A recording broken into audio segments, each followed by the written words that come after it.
Hello, everybody, and welcome back to another special edition of the talk show. I think we all witnessed the great efforts that were on display yesterday, but one greater than the rest, the champion of CVRcade. Until next weekend, Tim, how are you feeling after the great win last night? Yeah, as you may be able to pick out, I'm not much better than what was yesterday. I got a couple of hours sleep last night, but um, yeah, I've been on the sofa all morning, so hopefully we'll fight it through. But lots of sweet treats and cups of tea is getting me through at the moment. What was it like yesterday to race? Because you raced the first race of the day and you raced the last race of the day. What's it like to be, well, you weren't on your bike for that long, but you were thinking about your bike for a good part of 7 hours. Yeah, it was certainly a challenge. I was definitely nervous coming into the first one because I hadn't done the four-man Omnium thing before because I'd done well enough in the bracket to get a bye. Then Motti obviously had to step aside. So no, I was the only one who hadn't. So a lot of pressure there, and that probably came across in the first race. My heart rate was high, and then my brain just turned off, and it was kind of then when I realised, yeah, I'm not 100% here, um, but I can't go out in the first round. So I actually finished the quarterfinal at quarter to three or something. Got straight in the bath. Tried to get some pills and stuff. Fell asleep in the bath. Then woke up and curled up on the sofa and watched the third and fourth quarterfinals, with people just ripping shreds off each other. And I thought, oh gosh, I've got to get back on my bike. So I think from looking at my rides yesterday, everyone got shorter. So I had a nice long warm up for quarterfinal. Semi final, I had a little bit of a warm up. Final, I just got on and hoped.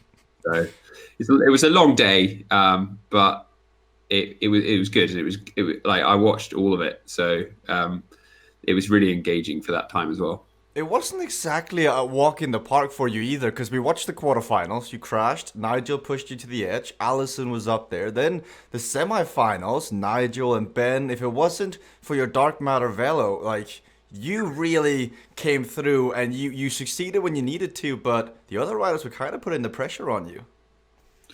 Yeah, there was a lot of pressure. I mean, Nigel nailed Dark Matter Tech, and as I said in I think in my post interviews, there's not a lot you can do once you've crashed. I mean, Ben showed it really well, but I think that was because Niels was just being conservative about it, which was the sensible thing to do because of what had happened in the other ones. And then it did come down to Dark Matter Velo for me to get through to the final. And I did. I mean, I had to bomb a corner twice against Ben, and you're throwing a lot of risk at it there. So it could have gone very wrong with the wind. But it was Roman when I just had to pull the plug and go, look, I've got to throw all my eggs into this dark matter velo basket because I can't hold on because it was brutal. I was sweating. My heart rate was so high. But that was the thing. Like the three race omniums, completely different to the five, and four man omniums. Sorry, three event rather than five event, and four man. It's completely different racing. Because I was able to come last in the second event, but with the multiplier, come first in the last and qualify through. And luckily, Niels, I didn't care what happened to me really because I didn't think I'd be able to compete in the final against those juggernauts. But I was just like, Niels, stay upright. Niels, just stay upright. Stay upright, Niels. And then luckily, Ben and Nigel, I think they were applying pressure to each other as well as anyone else. And they went down and gave us 20 seconds. And it's races like that. If I'm down, you want to try and hold it to 6 or 8 seconds, to keep the pressure on to see if someone else does crash. You're straight back in the race. But equally, when you're 6 or 8 seconds ahead or 12, and towards the end it was 20, it's a huge weight lifted off you because you can take that crash and still get through. Now, before we talk about the juggernauts in the finale, you did bring up your teammates. Nils getting on through, great story of the day. But on the flip side, how you are the team leader of Team Cycling Up. How do you pick up the boys that are Quentin and Timothy? Because they essentially lost out on $1,300 between them in the blink of like a second. How do you recover from that? I think there's been a lot of analysis done. There was, as I've always said in any of my interviews when we ride on Cade, there's very little communication between the Cycling Hub boys. They kind of understand what needs to be done. We have a little chat between races to say how we are, but there isn't the sort of constant communication that I think there probably is in the CVRcade or the Velocity Vixen teams. And I think we obviously wanted a full Cycling Hub final. We'd made that very clear, and I think it proved yesterday that was well, spare for 10 seconds. That wasn't going to happen. But it's those margins. Seb and Casey had to be there to pick up the pieces, and they were. Timothy rode a phenomenal race. I have no idea what the cornering speed of the third lane over is. So for him to make up time on that, but we set ourselves up as the premier team in CVRcade. I think that's fair for us to say. I did watch a lot of things yesterday, and it was sort of like, yeah, Cycling Hub used to do this, but now everyone does it. Was kind of the feeling I got. It sort of the sitting outside someone on a corner and waiting for them to slide into you. I'm very guilty of that. So if we're going to put ourselves up there, we're going to get shot at. Sometimes we're going to be shot down, and we've just got to go again next week. Simple as that. I do know Quintin got off his bike quite quickly and kicked a wall and now has a bad toe. Yeah, he was pretty angry about life, as you can imagine. But he did dive bomb a corner at 37 on Dark Matter Velo. So yeah, the hot-headedness that they had in that final corner. I mean, I could have it next week on Dark Matter Velo again, and it's completely the other way around. So I think they're big enough and they're good enough to just sort of dust it off and go again. Now, you mentioned the sitting on the outside of somebody's shoulder and trying to force an error. That's exactly what happened to Nils on Summit Islands. Like, Sebastian just sat there, and he forced a mistake out of Nils. Is it fun to see like these strategies that you guys have pioneered and really executed? I know Timothy's upset it's called the Peter Kastrup maneuver because he wanted it to be named after him. But is it fun to watch it come back to bite you later on? But that's the thing, really. CVRcade at the moment is all about innovation, and I mean, hats off to Ben for what he did on Saturn. I tried that in the practice, and I didn't think I could do it, so I didn't risk it. But he pulled it off. Other people are now going to do that. We saw Quintin and Casey in a fantastic sprint in that second semi-final do that. So those sorts of things, you're going to bring lots of different tactics and strategies to the game. And you've just got, I would say, just take it as a compliment that people can put it into normal gameplay. To pull it off is harder than trying to pull it off, because you've got to nail that corner speed so you don't slide out, but they do. And the differential is big enough for them to crash. But I mean, we're learning these things, trying new stuff out. It's great to have people like Quintin and Timothy to innovate like that. Niels is certainly getting better at those things. He's been on quite a journey over the last few months, and it's great to see him really getting into it now. So yeah, if people copy, then you've got to take it as a compliment, I think. Niels was by far the most animated out of everybody. I remember seeing him celebrate his 4th place like he's just won the World Cup in football. So it's great to see him having fun. But what was that finale like? Because from one second you go, all the money is secured by Cycling Hub. You guys can split it however you want. Now Casey and Sebastian is in there. You've got to regather your thoughts. And Sebastian and Casey are not pushovers when it comes to racing like this. Yeah, so as I said yesterday or last night, I said, like, I've got a certain amount of matches and I'm just going to burn them all up. I knew that sudden lane changes, it's still a power course because there are long straights and you can get speed and you can slam brakes on, but it's got nothing on Summit Islands and to a certain extent dust ball crit. So burn those matches early, see where you are. And Niels did me a huge favor, I think, in the sense that he came second on Summit Island, which gave me that gap. And I spoke to him before the final, and I was like, "Do you want to do a deal?" sort of thing. Tim is in And he was like, first "No, I'm with just going to 10 ride. If I points. come 10 fourth, points I don't between them. care." Quentin will take I got third. out of the saddle, as I But said it's so yesterday, and close just all couldn't the way push. down, coming into So the it was a line now. matter of That me is trying to all stay that is ahead. left now. As Tim But no, I Fulford think has Niels had a got look at how the much it is to go to the advantage. Belgian It's Grand no Prix, longer deuce. and wanted to earn Advantage that to Tim money to Fulford go to coming those into the last to go to corner, that Grand Prix. slowing down. And when he And realised he'd that done will it, he be was over him the moon, at the and top that's of the standings fantastic. preliminary. That It's brilliant 200 that Niels is equalised able heart to do rate. that. Looking That behind Nice. to Sebastian to see if amazing. That probably anything explains left also at the why he was Finish so line happy. is But coming up. Tim, And coming it will into be this, you Tim heard Fulford everybody say your name. It kept saying Tim Fulford, Tim Fulford, Tim Fulford, the man to beat. What is it that makes you so freaking good at this game? I don't know. It's probably a mixture of that power and that skill that you can deploy on those power courses as well as the skillful courses. Practice helps, and everyone. I mean, the great thing about physical equalization is I was talking about my numbers yesterday, but they mean absolutely nothing because it's equalized. But just to show that I'm putting that effort out and people are being still competitive.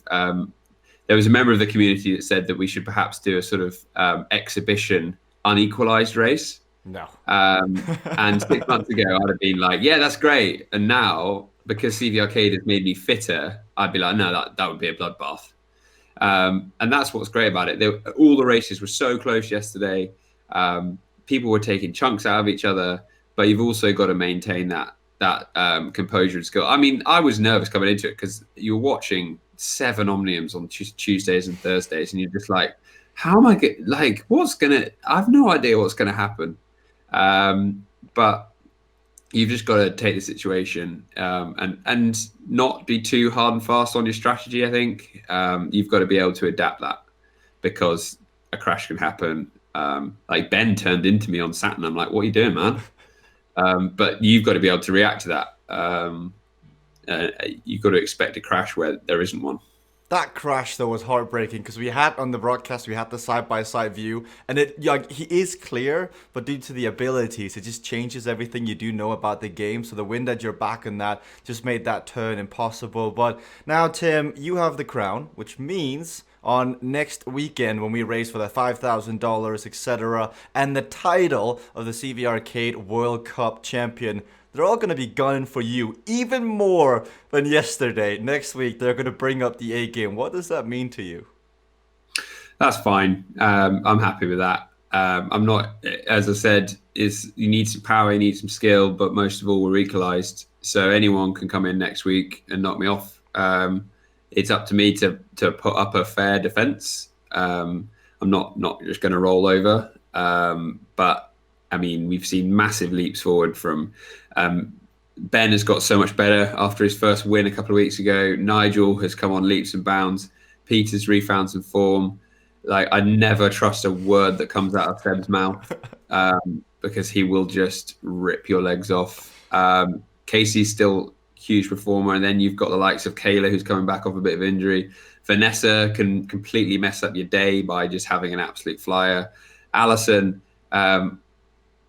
she's a workhorse. In the quarterfinal, I was like, I'm happy to work with you, but she was going so fast I couldn't get round her to offer a wheel to help her. So you've got all these things, and then Beth and Vibeke in the Team Vixen camp with Ryan and that lot. They know teamwork. I mean, we at Cycling Hub, I think, are coined with having invented blocking.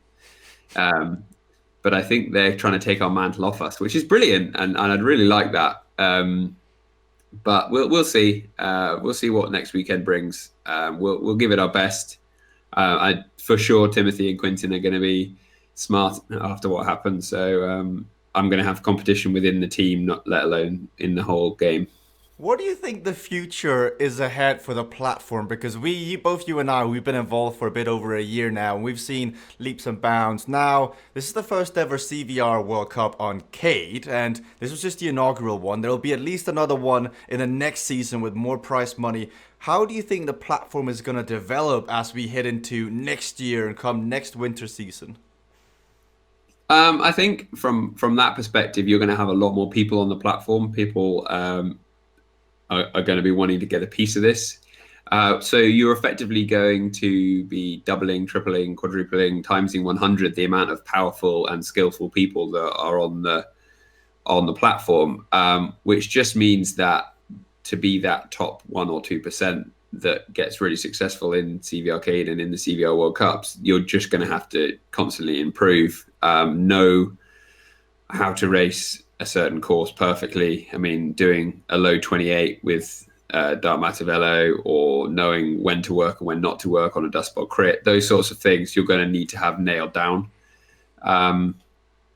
So, I mean, we've had a fantastic tournament over the last weekend, and hopefully this one coming up, with a strong core of people doing it.